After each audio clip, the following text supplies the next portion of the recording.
So, for those of you who are even remotely keeping up with the news, Bitcoin has absolutely exploded in price recently, with projections that the price could cross $100,000 per coin as early as 2022, and projections of 500,000 or even a million by the end of the decade. I see no shortage of posts on Reddit, YouTube comments and videos, and other articles in both traditional and new media that say that cryptocurrency is the hot new thing, and that it would be a foolish financial decision not to buy in now before prices rise even further. And certainly for the people who got in a few years ago, you've done it remarkably well for yourselves, with some people becoming overnight crypto millionaires. These stories and omens from many sources all paint a single picture, but with that said, I'm not invested in crypto. I've not mined, purchased, nor ever held a stake in crypto, and I have no intention to do so. And in this video, I want to talk about why. The biggest shortcoming for cryptocurrency for me is that it has no intrinsic value other than what other people will pay for it. Apologists will argue that there is intrinsic value in the coins related to the computational work that's done to verify previous transactions, the value of the underlying blockchain technology used to verify and authenticate transactions, and the value of having a decentralized ledger of transactions independent of the need for a central authenticator as with traditional government-backed currency. However, much like traditional currencies such as dollars, euros, and so forth, the value is entirely fiat. Ultimately, the only value a cryptocurrency has is the fact that people believe that the asset has value and act accordingly. In fact, cryptocurrency is even worse in this regard than traditional currencies because there is one piece of intrinsic value associated with a dollar. The government of the United States and its associated subdivisions have taxation authority, and they can, under force of law, demand payment of taxes in the form of US dollars, which in turn creates an intrinsic demand for those dollars so people can pay their taxes.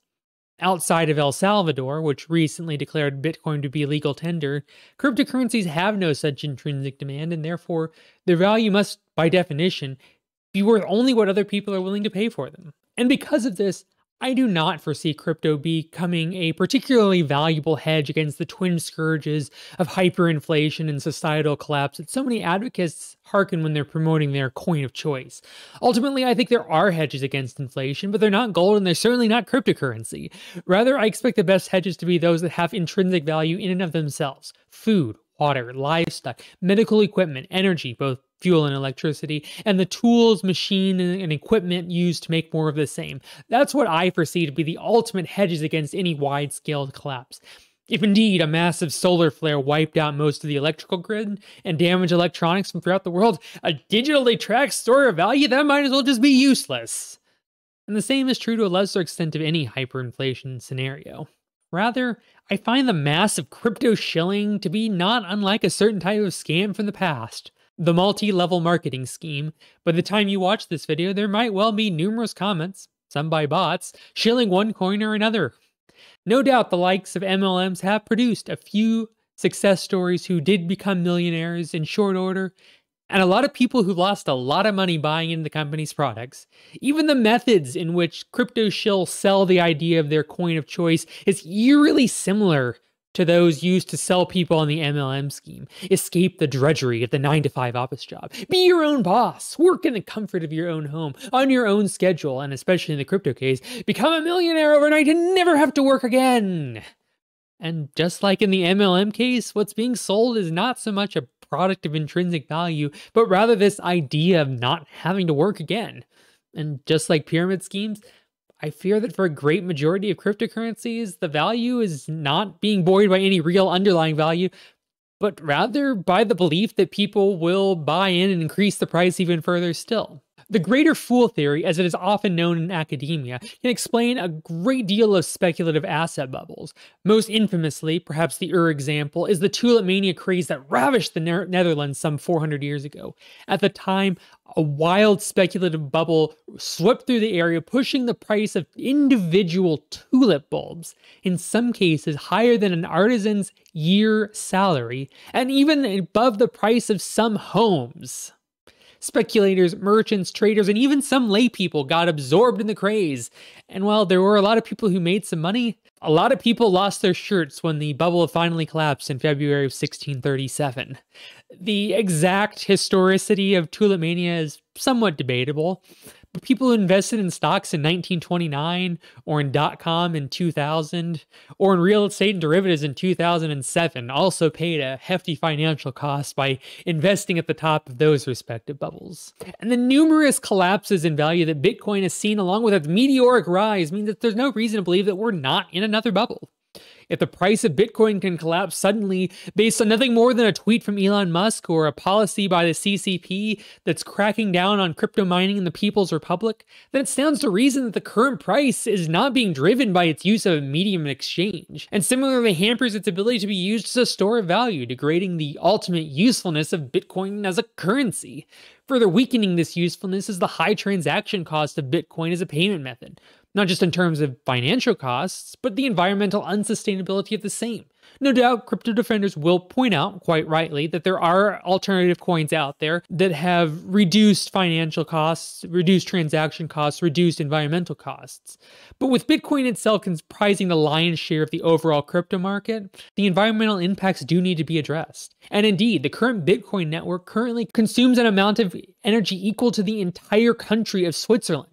That's no insubstantial amount, and not to mention, with most of this electricity being generated in China, the US, and Canada, there's a commensurately large amount of fossil fuels being burned in associated environmental impact as well. But there is another, more insidious threat that makes it very untenable for Bitcoin to ever be used as a widespread currency.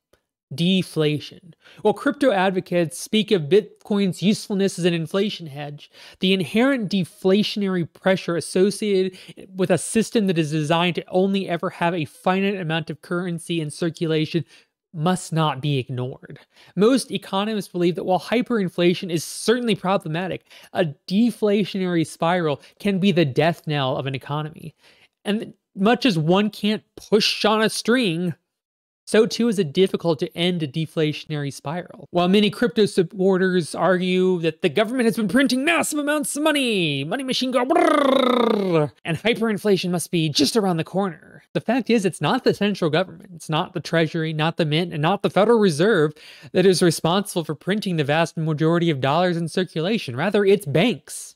Under the fractional reserve banking system that's used throughout most of the world, it's banks, the very same ones you might go to for a loan or to deposit your paycheck, that are responsible for issuing the vast majority of currency out. In accordance with the money multiplier that you may have learned in an introductory economics course, money is produced, for the most part, when banks issue loans. And indeed, the Fed attempted, back in 2008, 2009, 2010, with numerous rounds of quantitative easing, to pump large amounts of money into the economy with the goal to encourage more people to invest and stimulate the economy. And they only had marginal success because banks weren't lending and people weren't borrowing.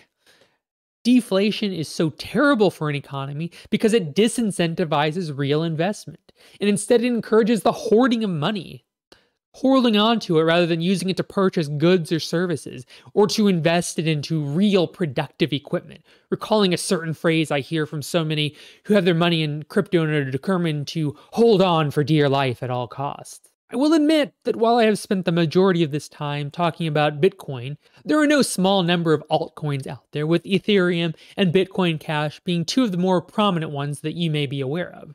But just as there are a number of penny stocks being traded around on the stock market, so too are there a number of coins that are near worthless trying to capitalize on the Bitcoin craze, leading to an even more insidious scam on the horizon, the pump and dump.